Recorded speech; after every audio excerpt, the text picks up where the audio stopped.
Love this podcast? Support it and sponsor today. Simply head to ozcastnetwork.com for details. Wavelength, sparking the convos about Adelaide you should be having on Fresh 92.7. Welcome to Wavelength, sparking the convos about Adelaide you should be having.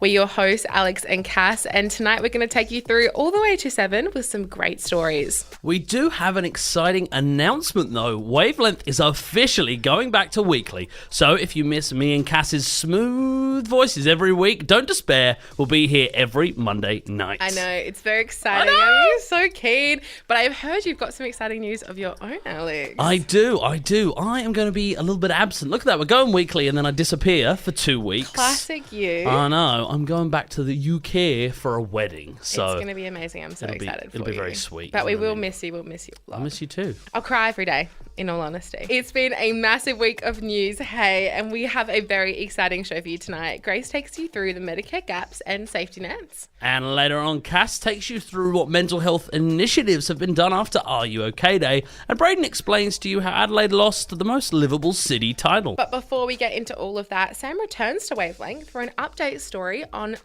Soup, a graffiti artist in Adelaide. Wavelength on Fresh 92.7. About 2 years ago, soup stickers started appearing all over Adelaide. You might have seen these for yourself, actually. They're usually small and plastered across public spaces with just the word soup on them. That's it, soup, on a sticker, the word.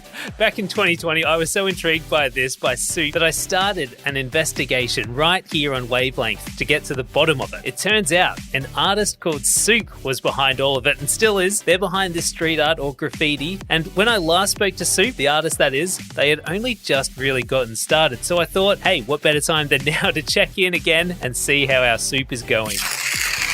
I feel like since I spoke to you last time, I've kind of adapted it a bit. It's still pretty much the same thing. What's the same thing? The like definition behind it, I reckon, because it's still inspired very much by Andy Warhol and his sort of pop art thing with the soup cans. But then I've also realised that my little adaptation of it in the last year or so, I really like that song Soup is Good Food by the Dead Kennedys, back from the 80s or so. And I used to listen to that a lot. With those two inspirations, I sort of brought it together and chose that as the word to use for it, I suppose, and based the art around. There's always something that goes on, especially walking around at night. That's what I like doing in the western suburbs and down Port Adelaide Way and whatnot. And in Prospect and that sort of thing. What's your best sticker spot? Sticker spot? I wish I could remember. I used to do some big paint rollers, and there's one on the other side of that building over there that is quite big. Some high up spots. There's been some good rooftop ones. I've got a few stickers and whatnot on the roof of the Maya Centre in Rundle Mall. Yeah, right. How high up would that be? Maybe 4 stories up. Yeah, right. Also, yeah, climbing up the back. I can't give away the way up, but climbing up the back, I'll say that much, and then getting a good little spot on the roof there. Why can't you say? Is there like a sticker as code? There's a lot of people that do they call it urban exploring, and it's a very respectable hobby. I wish I was more involved with it, and they're very strict about the don't give away locations, don't share that sort of thing. So people like to keep it kind of low key. I guess I wonder what keeps you going. Well, I reckon through starting this, I have made a lot of connections. I've made a lot of friends, just like not even friends that I associate with street art and stuff anymore. It's just people that I see on the weekends, people that I just go to gigs and stuff with, all that sort of thing. And without having branched into this, I wouldn't have met a lot of the people that sort of mean a lot to me now. And I like the idea of putting art on the streets, instead of just having miserable sort of towns and suburbs where everything's just tidy and how the council and all that intend it to be. I think it's good for the local population to sort of put their own stuff out there, add their own sort of unique little twist to it. And so, yeah, that's kind of the reasoning behind it as well. What do you hope or what do you think someone thinks when they see a soup sticker? Well, there's some people don't like them. Some people think, because they're all black and white, really, and so they're not too colourful and that sort of thing. But then I suppose it's all to the eye of the beholder. I like people to interpret it how they want to. Like I tell people my little derivatives from it with the Dead Kennedys and Andy Warhol. But I reckon I try not to tell people any reasoning behind it. Really, in my head, there's not too much reasoning behind it as well. I just get when I'm coming up with them, something looks cool or a design pops into my head, and I just make it, and then. I don't know, it's kind of spontaneous. There's not too much thought put into most of them, I suppose. Some of them, though, I do like to sort of incorporate some things into. But Yeah, I like people to just interpret it as they like. All right, thanks so much, Steve. All good. Thank you. I go in the cold like a piece of trash.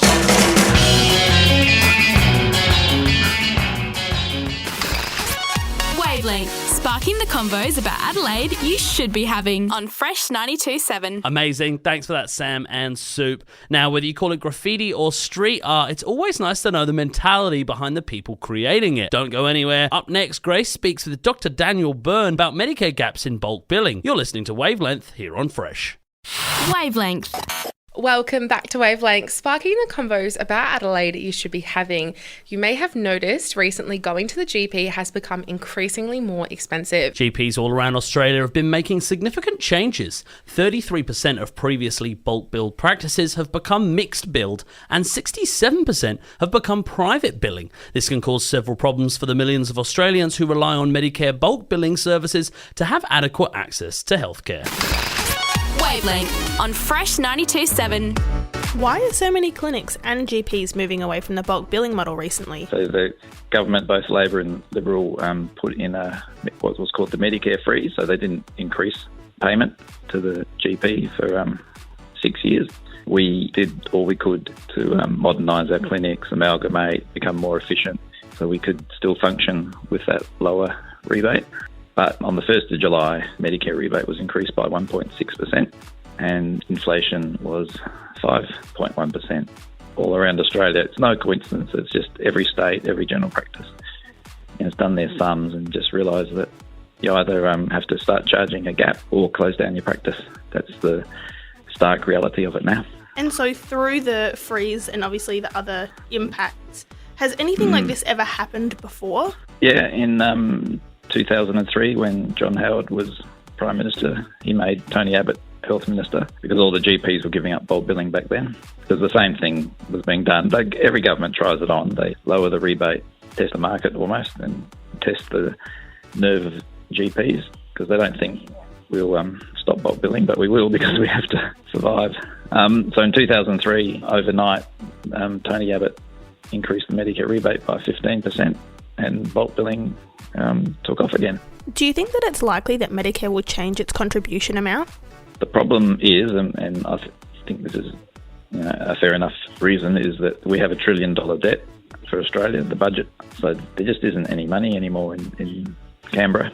I think they're almost accepting that GPs will charge a lot more patients a gap. We'll still keep bulk billing the very poor, the very deserving. So bulk billing will drop down to maybe 50%. Half the population will pay, people who've got incomes and jobs, and the other half, young children, babies, pensioners, people, single mums, that type of thing will bulk bill them. Instead of 9 out of 10 people being bulk billed, which, to be honest, it probably had got a bit out of hand. And do you think that there's anything else that could be done to benefit both the public and the healthcare providers? Mark Butler is the health minister. He's got $1 billion fund, which he wants to invest in general practice, but he doesn't want to use that to increase rebates, because the flip side is if you increase the rebate, you actually reward the doctors who do the rapid throughput clinic, 5-minute medicine. Whereas if you can invest $1 billion into what we call infrastructure, so general practice, the buildings and the equipment we have, maybe employ more nurses. There's all sorts of creative ways that $1 billion can be spent. The second side of this whole drop in the Medicare rebate is that young doctors in the hospital, 40% of them used to come out into general practice, but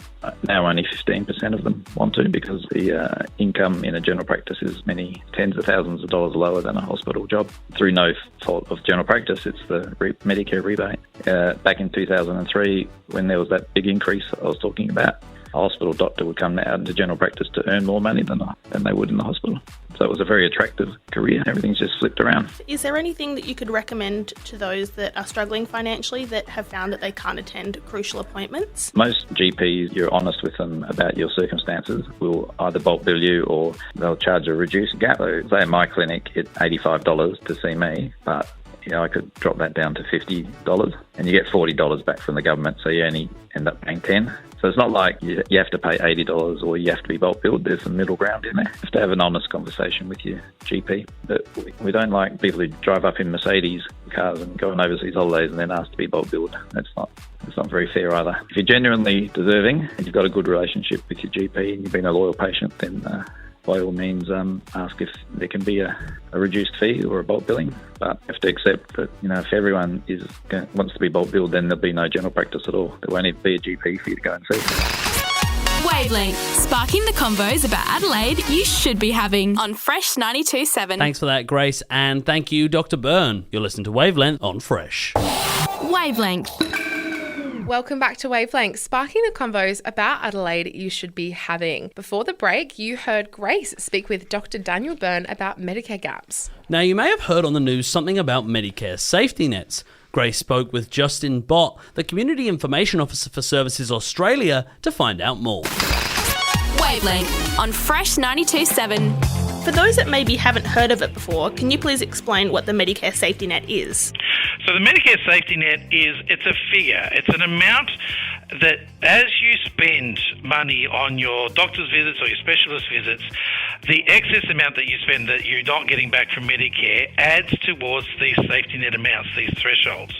And the idea is that once you spend enough, you reach these thresholds, the amount that you then get back from Medicare from that date until the end of the calendar year, the 31st of December, is more. So the threshold is just a way of making sure once you've reached those thresholds, you actually get more support back, more money back from the government to reduce those medical costs for you from the day you reach the threshold until the end of that year.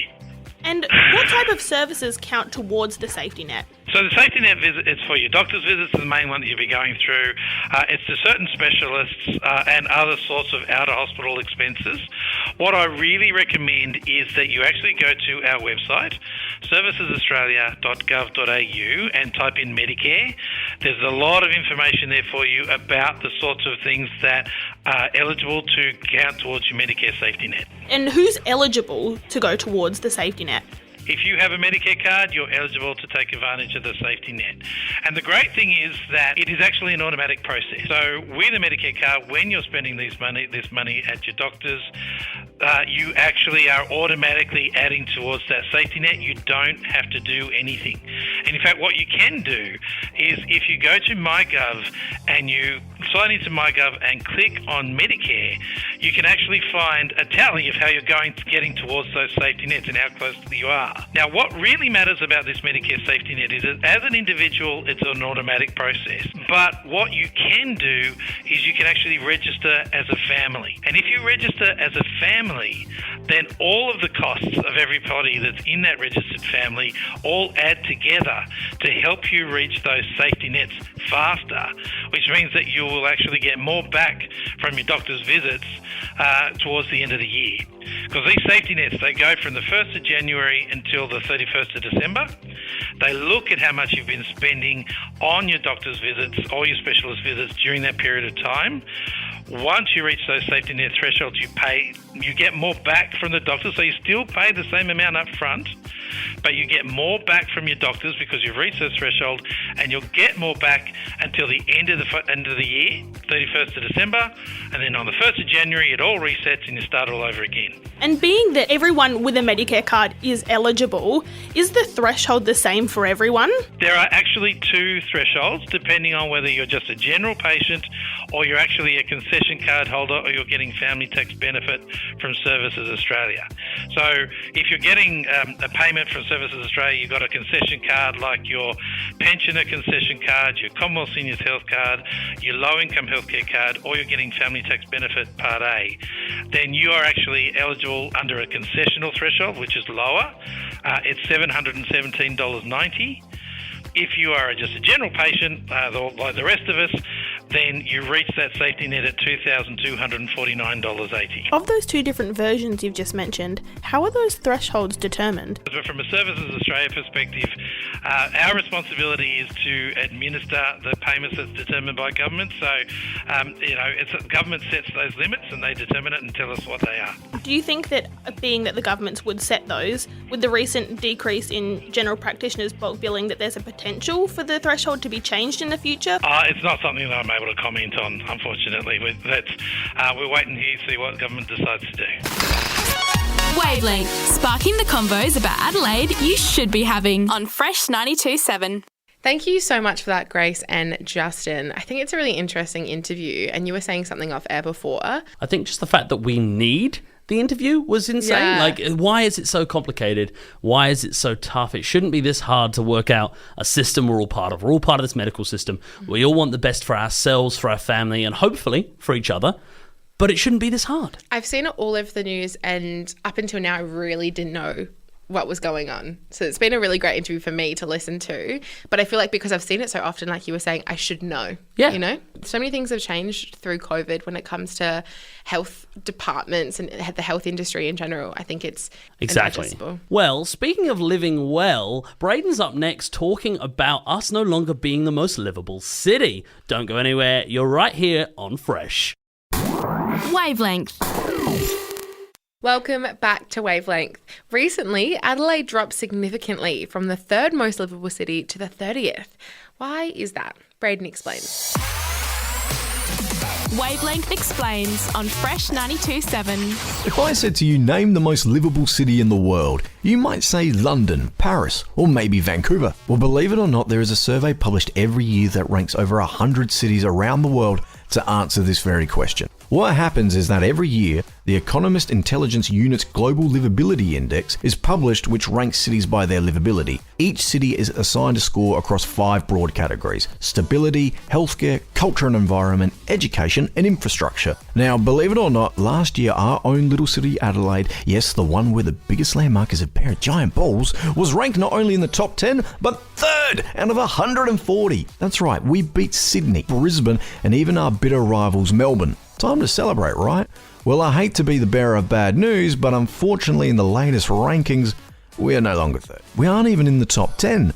In fact, we dropped down a whopping 27 places all the way to 30th. Now, you may be wondering, how the heck did that happen? Well, to give a quick summary, the report basically says that the rankings were largely affected by the COVID-19 pandemic. So this means that the rankings will start looking a bit more normal now that restrictions are easing. But that still doesn't explain why our ranking fell so much. Because in surveys from 2015 to 2018, we were still in the top 10. Now, it's probably fair to say that some people are listening and are currently screaming at the radio, who cares? It's just a ranking system. Well, it sort of does matter though, because you see, companies can use these rankings for advertising. Imagine a giant billboard. Come live in Adelaide. It's the 3rd most livable city in the world. Compared to a billboard saying, come to Adelaide, we're ranked in the top 30. It doesn't have the same effect, does it? So what does this all mean? Well, it shows that we live in a world that is ever changing and cities are trying different things to entice people to come live in their city. But is it really fair to say Adelaide should have fallen to 30th? I mean, they say COVID restrictions will affect the score,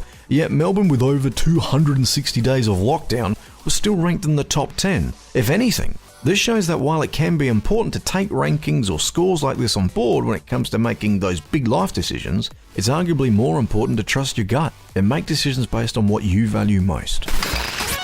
Wavelength, sparking the convos about Adelaide you should be having on Fresh 92.7. Thanks for that, Braden. You know, I think when you're in high school, it's a bit of a joke to hate Adelaide and find it quite small and like there's nothing on, and city of churches and all that kind of stuff. But you've just moved from London recently, within the past year, back to Adelaide. How was it? Yep, I spent 2 years living in London, got back coincidentally about the time that our ranking fell to 30th. That's the reason. That's it. It's not the COVID lockdowns. It's Alex. It was Alex. But I love Adelaide, and I guess I didn't grow up here, or I moved here for the first time with my family when I was 12, and then I moved away when I was 25, spent 2 or 3 years away, and I've come back again, and I love this city, and I feel like the only people that don't like this city are people who are born here. It seems to be this weird chip on the shoulder kind of thing that Adelaideans have about Adelaide. But really, it's a beautiful city, hence why it was ranked so high for so long. And this is just a little dip in the road. You know, we're going to soar to new heights. Yeah, absolutely. Like I have family interstate, so I would travel a lot when I was in high school interstate. So I think it was easy to kind of bag on Adelaide. You come back here and it would feel quite small. Yeah. But since COVID, being stuck here for a couple of years without being able to travel, I've grown to really, really love it. Like I love the fringe. I love the vibe. I love the city. It's gorgeous. Yeah. And I don't think it'd be overstated how much effort was put in, because when I moved here originally in 2005, it was like the airport was just essentially a dust field with one hangar. You know, it really has come a long way in the last 15 to 20 years, and we really should be grateful at how much effort the arts and organisers and everyone has put in to making this a great city. Hospitality as well. Yeah, for sure. It's become such a great place to live. I'm so glad I live in Adelaide. Oh, how great is this? Local content right here on Fresh. Last Thursday was Are You OK Day, and this week for Heaps Good News, we have dedicated some time to go through some mental health initiatives following Are You OK Day. You're listening to Fresh. Wavelength. Welcome back to Wavelength, sparking the convos about Adelaide you should be having. Thursday last week was Are You OK Day, and that day can be loaded with big questions and big conversations. Are You OK Day is a national day to check up on your mates, colleagues, family members, and most importantly, yourself. Although the day itself is super important, so is the day after and the week after and the month after. Cass looks into what has been done to keep Australians safe and happy. I know there's gonna be Heaps Good News on Wavelength. This week's Heaps Good News is going to sound a little different, but it is for a good cause. Following Are You OK Day, it's hard to keep the momentum going with checking in with yourself and your friends and having those tough conversations. Here at Wavelength, we want to make sure that you know that you are not alone and you do not have to struggle by yourself. To show this, we've compiled a list of mental health initiatives that have been implemented to keep Australia safe and happy. Last month, 20 companies in Australia and New Zealand took the plunge to experiment with a 4-day work week for the next 6 months. After its overwhelming success in the US, the UK, and Ireland, the trial allows workers to work for 4 days but get paid under 5 under the 100-80-100 model, which means workers get paid for 100% for 80% of their time in exchange for 100% productivity. It may seem odd and hard to understand, however, the trials globally have shown workers happier and healthier and even more productive at work. So get ready, in a couple years' time, we might be able to have an extra weekend day. 16 new units will be constructed in Northern Adelaide in an effort to help reduce the amount of people struggling with mental health issues who remain in hospital care due to lack of appropriate housing. Residents will be provided with mental health support within their units and will help provide long-term housing options for those with psychological disabilities and are in need of supported housing. Construction on the new housing is due to start early next year. And Peter Malakanauskas has announced a record $294 million investment into providing better treatment for mental health patients through more beds, expert care, and support for families. Getting mental health support can take weeks, months, and in some cases years. To combat this, the government is building 8 new walk-in mental health clinics across Australia to help support people whose needs fit between a GP and the emergency room. Keep checking up on yourself and your mates, and if you do need emergency mental health care, don't hesitate to call Lifeline on 1311 114. Wavelength on Fresh 92.7. Awesome. Thank you for that, Cass. It's always nice to hear some positive stuff. That's the why we do Heaps Good News. But Are You OK is so important and such a big deal about having those tough conversations with people. But it's nice just to remind ourselves that hopefully, and with a bit of help and with initiatives like Are You OK Day, we're moving in the right direction. Yeah, I think often it can feel like a lot is against you. And so I think I just wanted to remind people that there is support systems and that you're okay and you're not alone. Yeah, things might never be perfect, but we can always be a little bit better, and we need to take things day by day, and hopefully all those things you just talked about will help us get there. And that brings us to the end of our show tonight. Thank you so much for listening. Make sure you're subscribed to the Wavelength podcast on Apple Podcasts, Spotify, or anywhere else you get your podcasts. You can listen back to our old episodes right now, and tonight's episode will be up very soon. Thank you so much for tuning in this week. We'll be back next week with another episode sparking the convos about Adelaide you should be having. Wavelength. Love this podcast? Support it and sponsor today. Simply head to AuscastNetwork.com for details.